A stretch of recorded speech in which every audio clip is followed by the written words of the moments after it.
Hello, welcome back. I'm going to read this story, Peppa Pig, the Tooth Fairy. Once upon a time, there was a clever little pig named Peppa. She was very proud of her teeth. Peppa and her brother George knew how to take care of their teeth. They brushed them every morning and every evening. Grump, grump, brush, brush. Peppa and George loved playing dentist. Peppa would pretend to be the dentist and George would be her assistant. George's toy dinosaur was the patient. "What lovely clean teeth you have, Mr. Dinosaur," Peppa smiled. "Grrr," said George. One day after playing their dentist game, Peppa and George were eating their dinner. Suddenly, something fell onto Peppa's plate. Clatter, clatter. It made Peppa jump. "What's that?" she asked. "Ho, ho, it's a tooth," Daddy Pig laughed. "But where's it from?" asked Peppa. "Why don't you look in the mirror?" said Mummy Pig. Peppa looked. She had a big gap in her teeth. "Oh no!" Peppa cried. "Do we need to go see Dr. Elephant?" "Ho, ho, ho, no," said Mummy Pig. "It's just a baby tooth. It's meant to fall out." "A baby tooth? What's that?" asked Peppa. "A baby tooth is a tooth that falls out when we're young," explained Mummy Pig. "A new one will grow in its place." "What should I do with my baby tooth?" asked Peppa. "If you place it under your pillow, the Tooth Fairy will come. She will take your tooth and leave you a shiny new coin," said Mummy Pig. That evening, while Peppa watched television with her family, she kept thinking about the Tooth Fairy. "When I grow up, I want to be a Tooth Fairy," said Peppa. Daddy Pig chuckled. "What about you, George?" asked Daddy.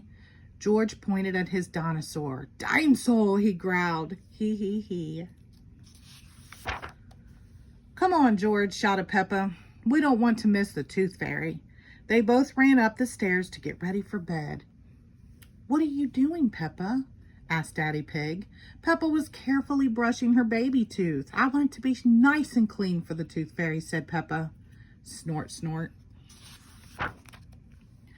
Peppa tucked the tooth under her pillow. "Are you sure the Tooth Fairy will be able to find it?" she asked. "I promise," said Mummy Pig. "Just wait and see." "Good night, Peppa and George. Good night, Mommy. Good night, Daddy." Hee hee hee. "I'm going to wait up all night for the Tooth Fairy," Peppa said. "George, let's not go to sleep."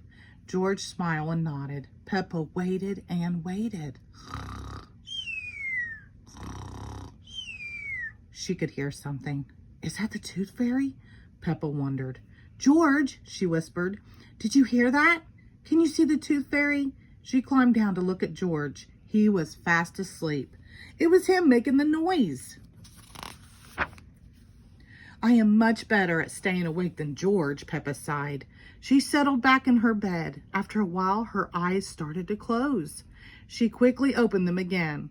"I am going to stay awake and see the Tooth Fairy," Peppa said to herself firmly. But soon she was asleep. Twinkle, twinkle, what was that? It was the Tooth Fairy. "Hello, Peppa," she whispered. "Would you like a coin in exchange for your tooth?" The Tooth Fairy gently took Peppa's tooth out from under the pillow and put a shiny coin in its place. "What a lovely clean tooth," the fairy said. "Thank you very much." Flutter, flutter, flutter. The next morning, Peppa found the shiny coin under her pillow. "Mommy, the Tooth Fairy did come after all," she shouted, jumping up and down. "Oh, I wish I had seen the Tooth Fairy," Peppa sighed. "Next time, I'm definitely going to stay awake all night." Snort, hee hee. The end. Thank you.